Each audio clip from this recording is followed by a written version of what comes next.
किसी किसी के घर में ऐसी जो जलाधारी होती है ना, ये जलाधारी नीचे का हिस्सा समझना जरा अच्छे से, जलाधारी होती है, शिवलिंग अलग से होता है।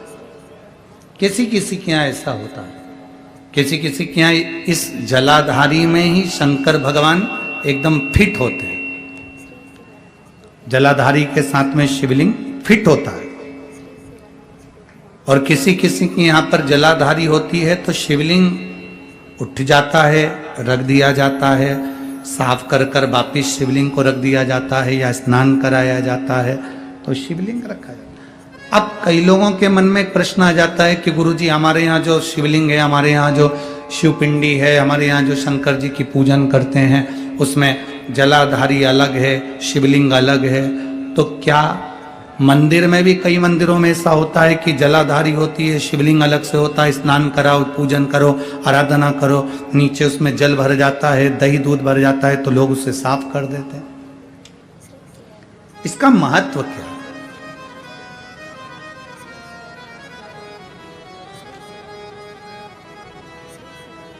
पहले तो अच्छे से समझ लो उसको।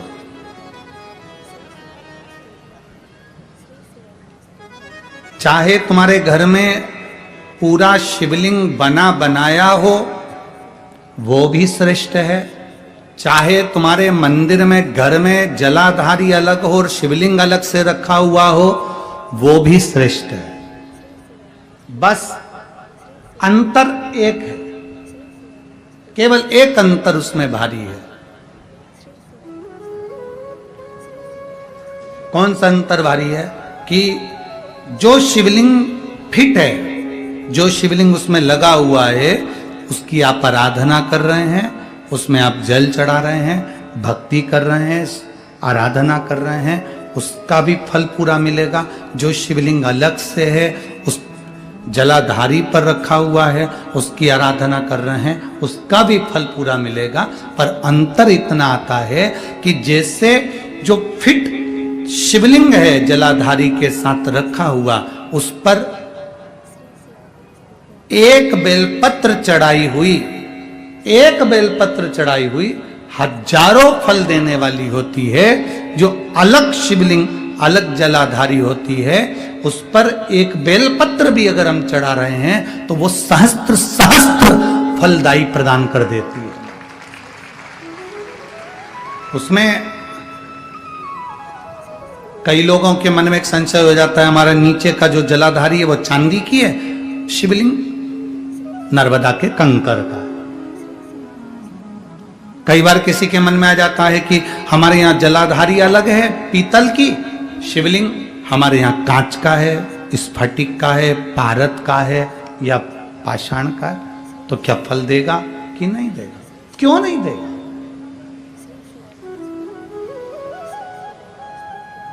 अब आपसे पूछते हैं, गंगा जी के जल को गंगाली जानते हैं आप लोग? ये सब गंगा भर के लाते हैं ना, वो पेक रहती है, उसमें सील लगी रहती है, क्या बोलते हैं इसको यहाँ पर? यहाँ क्या बोलते हैं हमको स्मरण नहीं, हमारे उधर तो गंगाली कहते हैं उसको, जिसमें गंगा जी का जल भरा रहता है, ढक्कन लगा रहता है और उसको पेक रहती है, उसको हमारे यहाँ गंगाली कहते हैं। तो गंगा जी के जल को चाहे तुम गंगाली में रख लो और गंगा जी के जल को चाहे तुम पानी के लोटे में रख लो, जल बदलेगा क्या? क्या कहलाएगा वो? गंगा का जल ही कहलाएगा। उसी तरह शिवलिंग चाहे फिट वाला हो, चाहे वैसे ही आप आराधना करने वाले हो, उसका फल समाप्त नहीं होता, वो फल देता ही है। आप कितना सुंदर वर्णन करा।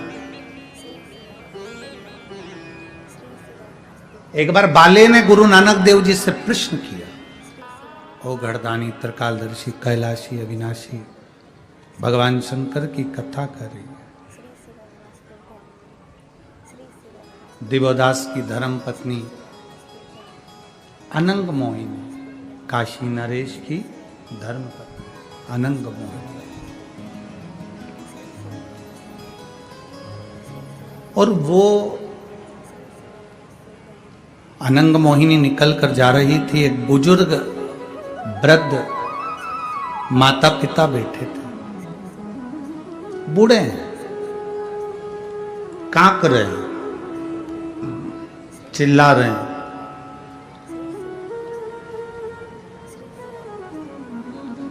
अनंग मोहिनी के कानों में शब्द गया। आपसे अगर कोई पूछे कि शंकर जी पे जल चढ़ाया हुआ घर क्यों ले जाया जाता है, पीने के क्यों काम आता है, आचमन क्यों किया जाता है, उस जल का महत्व क्या?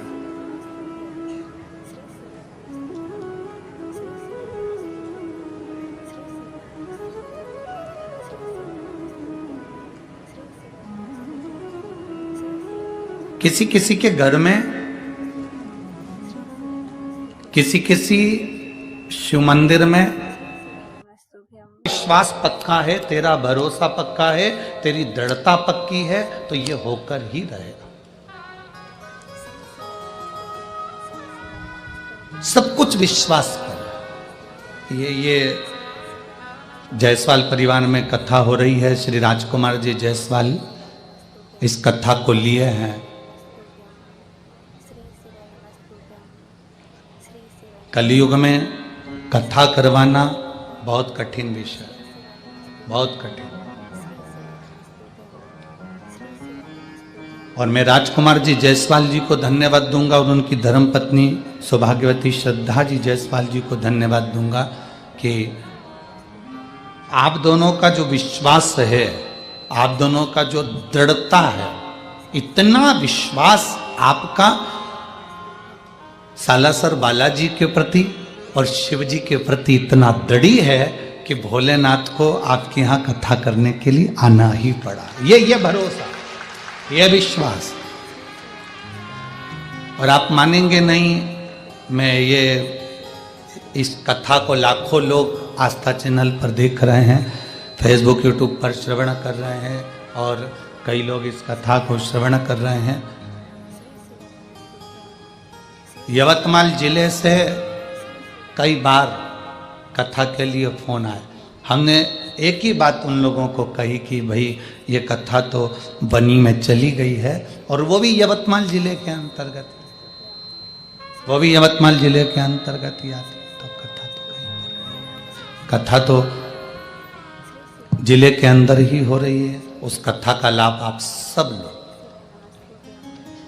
पर मुख्य एक ही बात कहने में आती है कि कहीं पूर्वजों का भाग्य प्रबल होगा, कहीं तुम्हारे माता पिता का भाग्य प्रबल होगा, कहीं उनका पुण्य भाग्य प्रबल होगा, और आप लोगों के पुण्य की गुल्लक भराई होगी, तब जाकर ये शिव महापुराण की कथा बनने में आई होगी। ये प्रभु कृपा।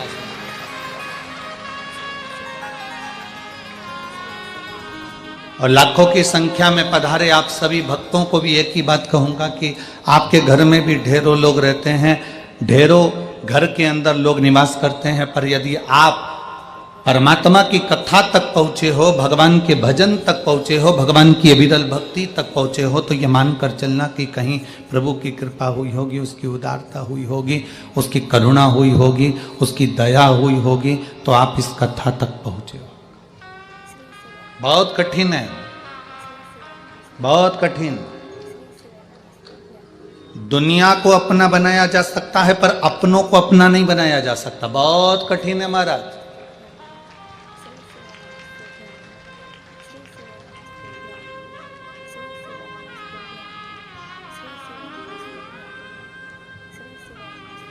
कलयुग में 3 चीजें थीं।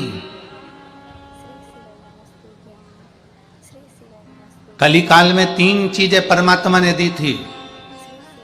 पहले नंबर पर दिया था कायदा, दूसरे नंबर पर दिया था वायदा। वायदा मतलब जानते हो, वादा। और तीसरे नंबर पर कलयुग में दिया था फायदा।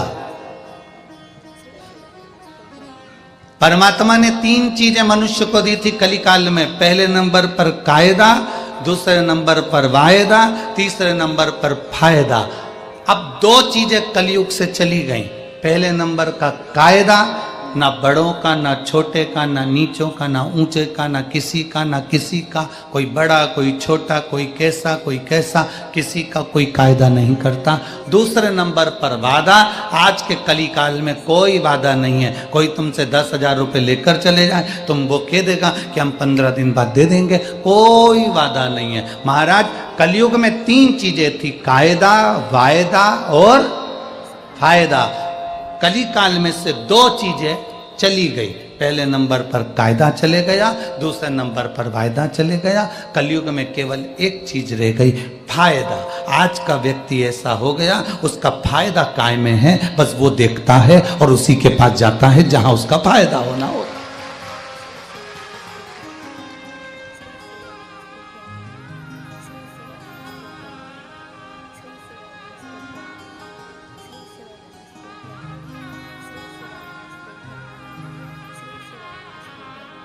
थोड़ा सा कायदा करिए, थोड़ा सा सम्मान करना सीखिए, थोड़ा सा कायदा करना सीखिए, थोड़ा सा आदर करना सीखिए, थोड़ा सत्कार करना सीखिए, थोड़ा सम्मान करना सीखिए।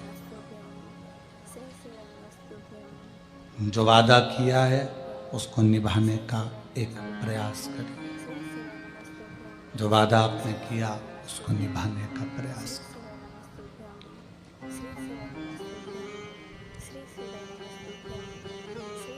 40 करोड़ रुपए कमाने वाला भी मरने के बाद 4 कंधे पर ही जाता है, 40 करोड़ के ढेर पर नहीं जाता। वनी में जाते हो तो बात दूसरी है। 40 करोड़ कमाने वाला भी 4 कंधे पर जाता है, 4 के सिवाय 5वां कंधा नहीं होता। 4 के सिवाय 5वां कंधा नहीं होता।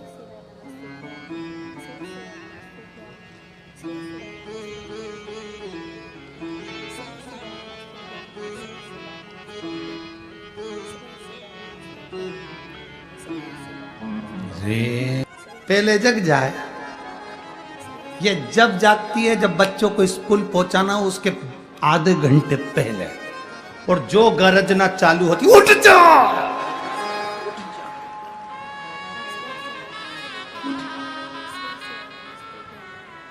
बच्चे तो नहीं उठते, पर पास में जो सो रहा है भेरू,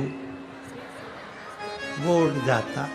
उठते से हाथ जोड़ के बोलता है, ए चंद्र घंटा,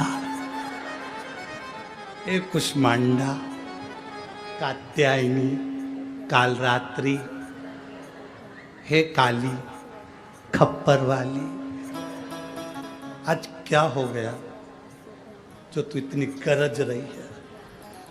तुम तो सोते रहो, बच्चों को जगा दो। मैं आई अब भी, और गई रसोई घर में, 4-6 बर्तन फेंका फाकी करी। इतने में बेचारी सास जग कर बोली, बेटा एक काम कर, तू बच्चों को तैयार कर ले, मैं टिफिन बना दूंगी। वो तो चाहती यही थी कि डोकरी उठे, वो चाहिए रही थी कि उठे।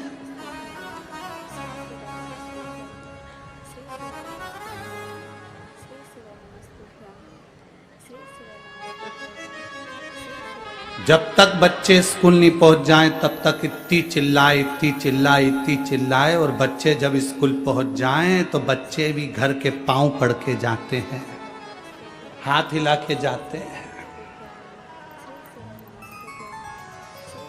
माँ बड़ी खुश होती है, मेरे बच्चे मुझे बाय करके गए। बच्चे कहते हैं बाय नहीं करा, 5 बजे तक की छुट्टी। बाय बाय नहीं करा है हमने, 5 बजे तक की छुट्टी है। क्या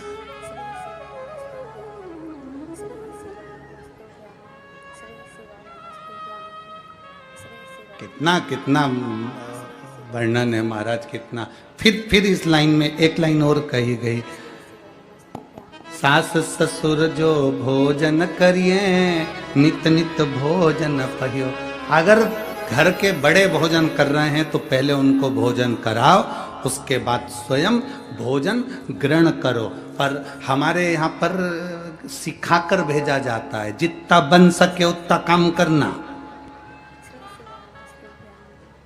भूख लगे नीचे से बना के अपने कमरे में ले जाके चढ़ जाओ।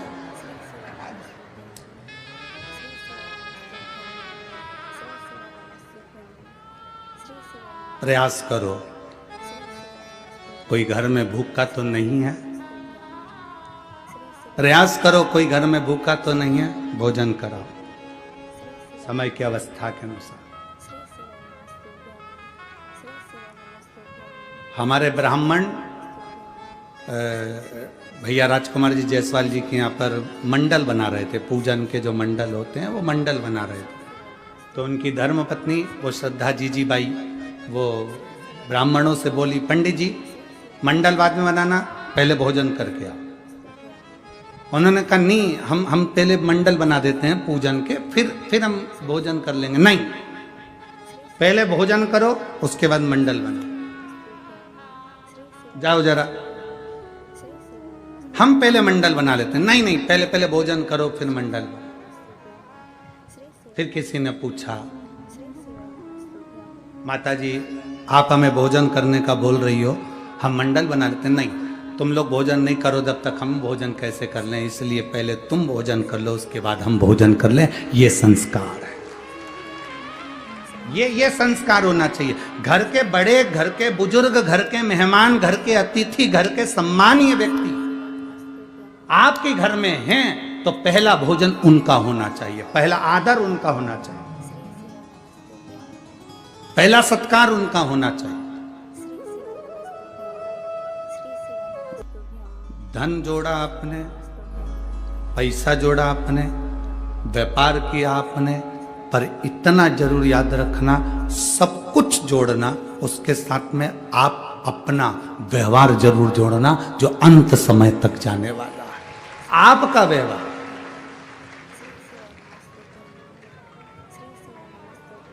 अंत समय तक वो जरूर जाए।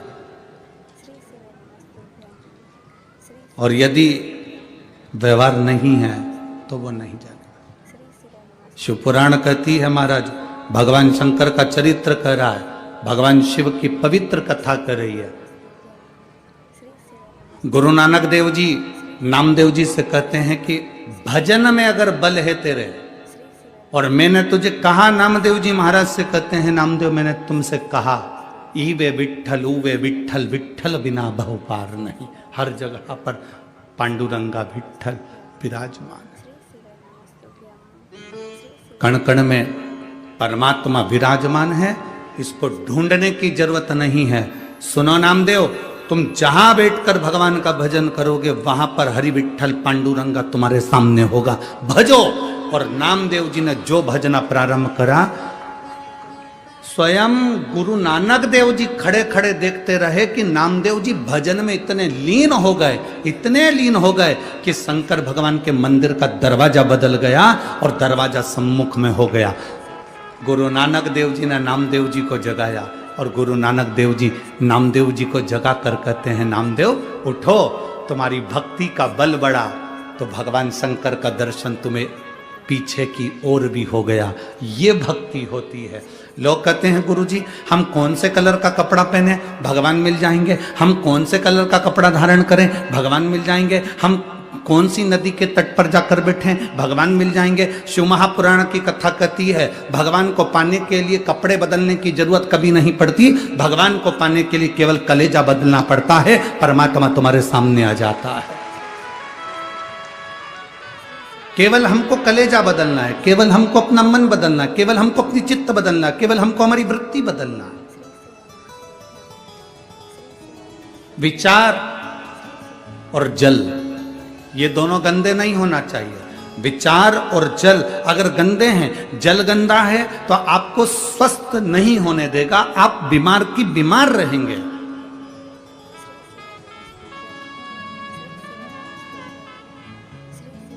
जल गंदा है तो शरीर बीमार कर देगा, शरीर गंदा कर देगा।